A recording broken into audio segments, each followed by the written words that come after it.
Seni seviyorum. Sadece kim olduğun için değil, sen olduğun için. Ve seninle beraberken benliğimi, kim olduğumu anladığım için. Seni seviyorum. Seni seviyorum. Elini kalbimde hissettiğimde,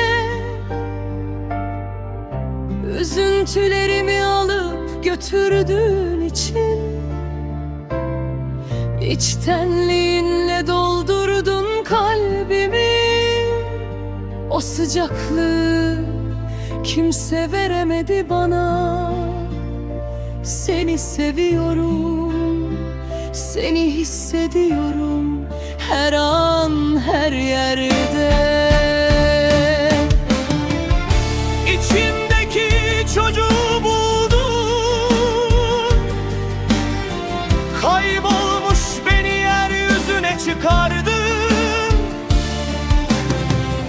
Her ihtiyaç anımda yanımdaydın, duyarlılığınla. Sessizce seni seviyorum. Bu yüzden sensin evim. Hayatımı sevgiyle kutsadın.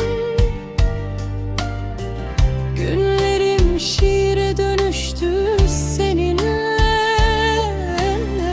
Kendimle barışmayı öğrendim seninle.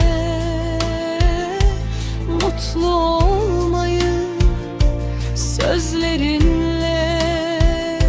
değil, sadece varlığınla sevdirdin her şeyi.